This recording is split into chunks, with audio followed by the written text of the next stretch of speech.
Hi everyone, it's Elliot from tutorialedge.net, and in this tutorial we're going to be building a simple REST API that utilises an ORM in order to interact with a SQLite 3 database. As always, the full text version of this tutorial can be found on my website, and I'll leave a link to this in the description below.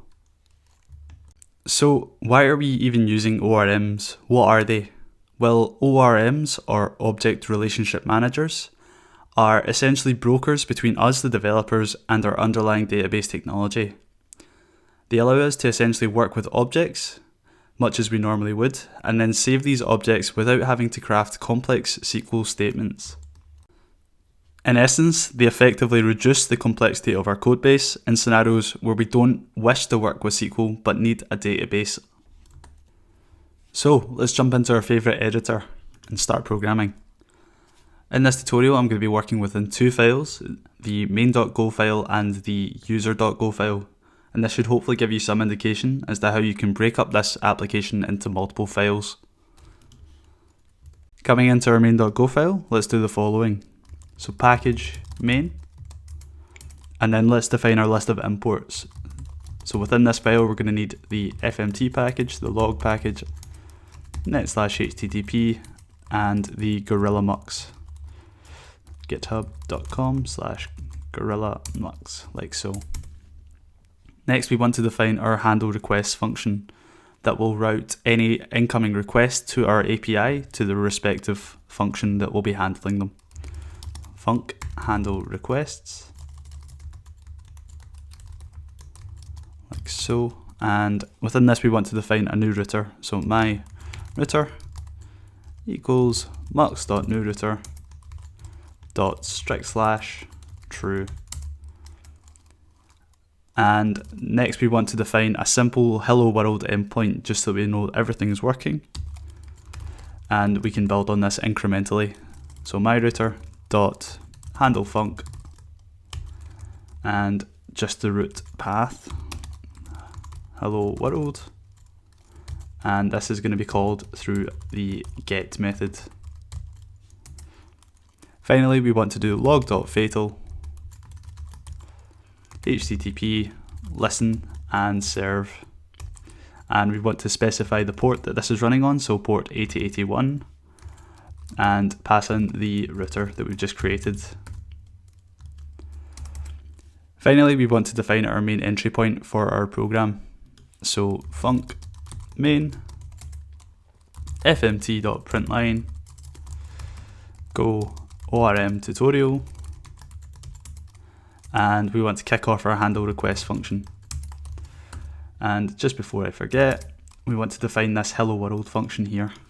So func hello world, and this will take in a http.responseWriter object and a reference to the request that was made.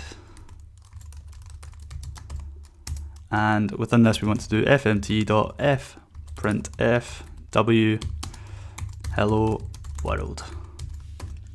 Perfect. Save that, and then come into our terminal below. So cd go ORM tutorial, and then run this program by calling go run main.go. And as you can see, everything started successfully. And if we come into our browser and hit localhost 8081, you should see hello world. Perfect. So now that we've created a really simple API from which we can base the rest of our project, let's now come into the user.go file and start fleshing this out. So again, this is going to be part of the main package. And in our list of imports, we are going to need FMT and net/http. So let's work through this. So the first endpoint we want to create is an all users function, which is going to return every user within our SQLite database. So func all users w http.responseWriter and r http.request. Just to check this works, we're going to do fmt.fprintf w and all users endpoint hit. Cool. So the next one we want to create is our new user function. So whenever this is hit, a new user will be created in the database. Again, same format as above, response writer, our http.request, and again, just a nice simple fprintf, new user endpoint hit. Next we want to do the delete user endpoint, which will delete any users within our database based on a specific value.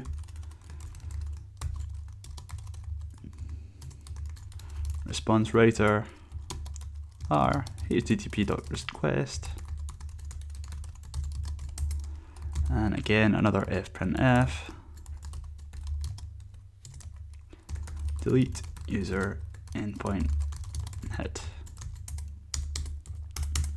And finally we want to do our update user function. So func update user w http.responsewriter our http.request and fmd.fprintf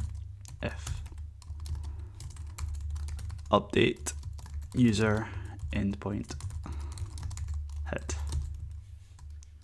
Perfect. And just remember to capitalize this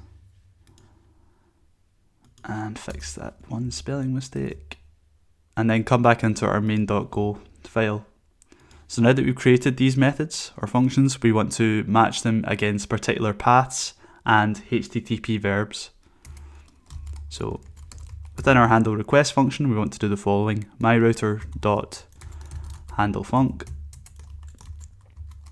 and the first one is going to be our users, which will map to all users, and it will require the get verb.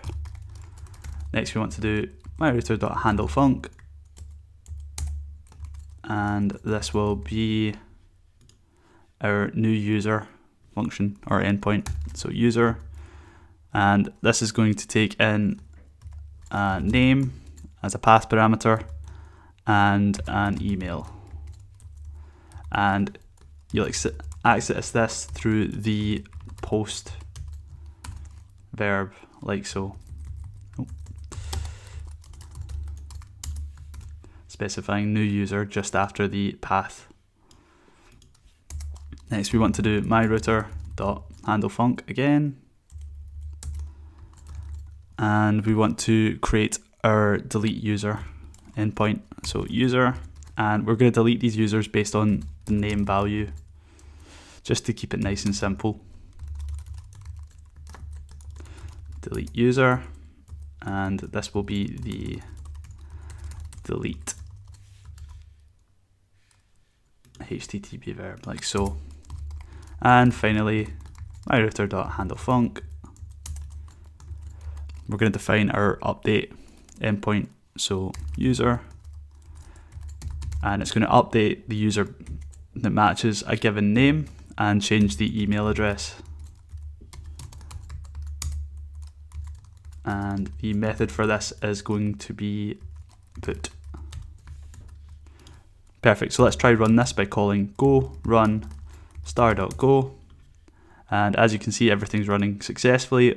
If we then come into a REST client such as Postman and try and hit a post request off one of our other endpoints, you can see that it successfully returns a 200 status, and the new user endpoint hit message is displayed in the body of the response. Perfect. So everything is working up until this point. So the next step of our project is creating a database. Now, for the purpose of this tutorial, we're going to be using a SQLite 3 database, but you should note that you can easily swap out other database technologies such as MySQL or MariaDB by switching dialects in ORM. Now, these dialects essentially do all of the heavy lifting for us when it comes to translating any of the API requests we make into proprietary SQL statements that match up with the underlying database technology we're working with. So for example, because I'm using SQLite, I will use the SQLite dialect in order to interact with it. So open up our user.go file again, and at the top we want to import the ORM that we're going to be using. So github/ 진주 ORM and underscore github.com 진주 ORM, and this will be the dialect, so SQLite, like so. Below this we want to define our database connection, so var db orm.db, like so. Next what we want to do is define our user struct, so type user, and at the top of this we'll require orm.model to let the ORM know that this is going to be modeled somehow in the database. Next we want name of type string and email of type string, so nice and simple just to get us started. Now that we've got this, we want to define our initial migration function. Now this will essentially take this user struct that we've just defined and create the create table SQL statements for us. Now this is where the power of the ORM really comes into play. This simplifies our code base and basically lets us focus on the business logic instead of creating these SQL statements. So let's come in here, func initial migration, and we want to do db or err equals orm.open, and we want this to open our SQLite 3 style database, and it's called test.db within our local directory. Next what we want to do is if error does not equal nil, we want to fmt.println this error, so error.error, and panic, so failed to connect to database, like so. Next we want to defer the closing of this database, which is good practice, and db.auto-migrate, passing in our user struct, like so. And before I forget, define our error, so var error of type error, like so, and that should get rid of any errors that we had down here. Come into our main.go function and we'll want to call this initial migration function within our main. So what this will essentially do is when we kick off our Go program, it'll perform this initial migration, create the tables for us, and then it'll kick off our REST API. Now, what happens if the user table already exists within our SQLite database? Well, the ORM is quite smart in the sense that it will create the SQL that only creates the table if it does not exist. So now that we have our user table defined within our SQLite database, let's come into our user.go file and come into our allUsers function. Now, we're going to be rewriting this so we can delete what was there previously and do the following. So db err equals orm.open. So this is us opening the connection to our database and passing in the path. And if the error is nil or not nil, we want to panic saying could not connect to the database, like so. Finally, we want to defer the closing of this connection, so defer db.close, and now we can interact with our database. This function is going to return all of the users within our database.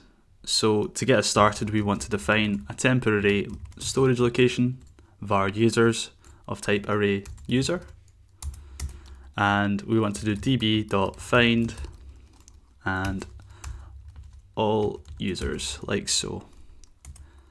After this, after we've returned or found all of the users within our database, we want to encode this with json.newEncoder, passing in our response writer object and encoding our users, like so.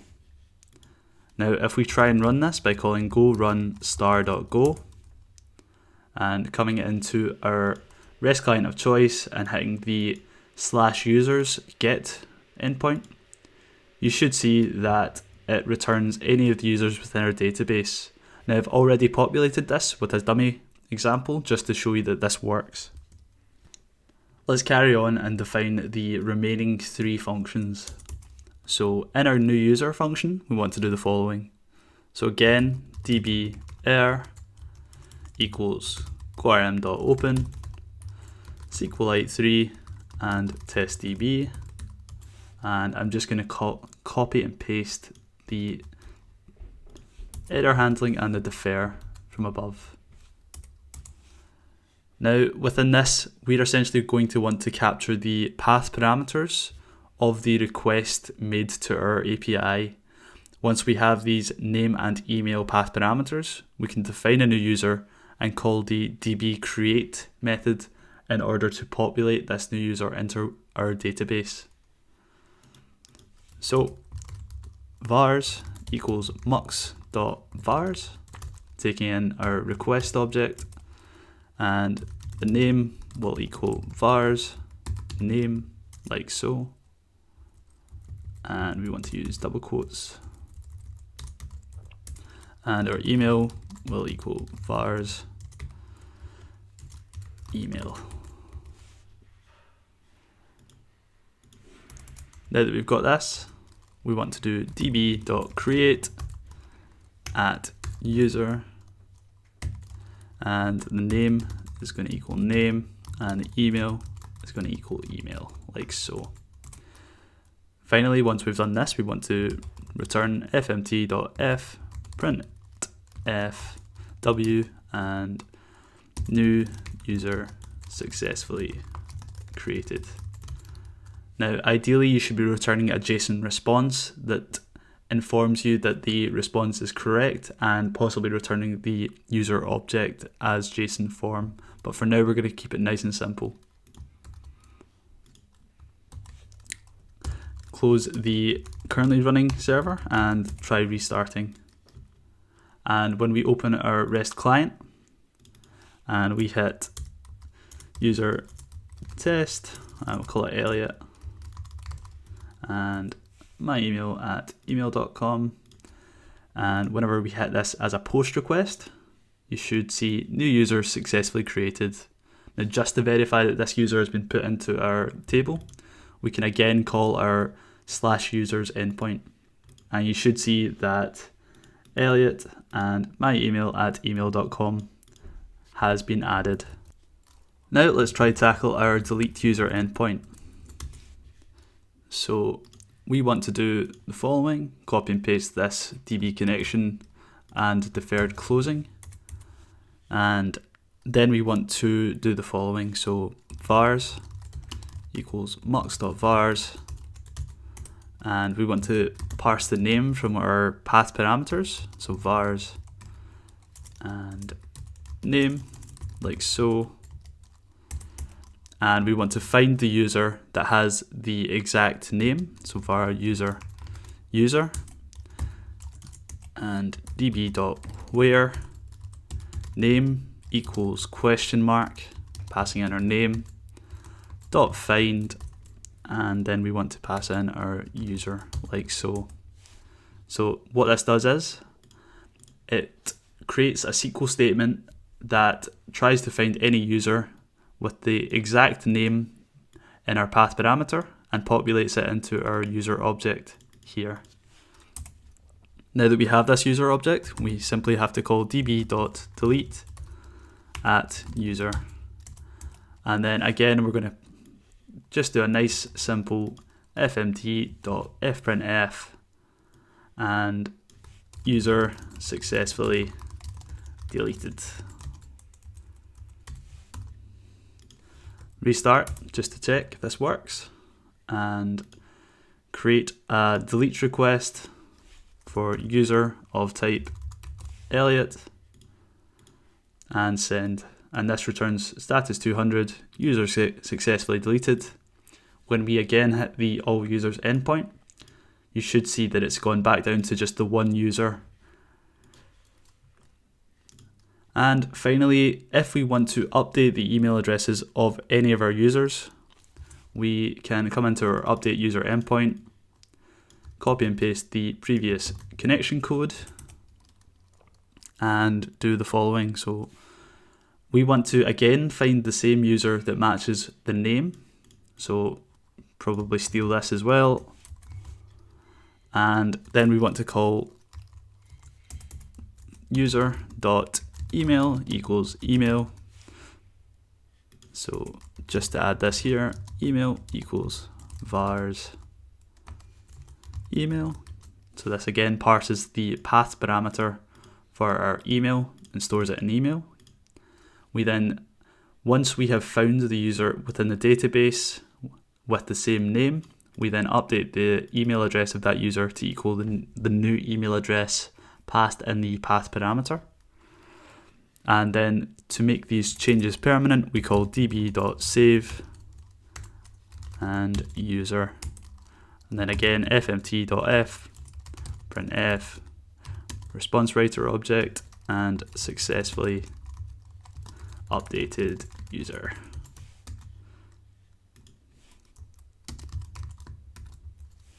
Perfect. Again, restart your server. And we are going to once again call the add user method.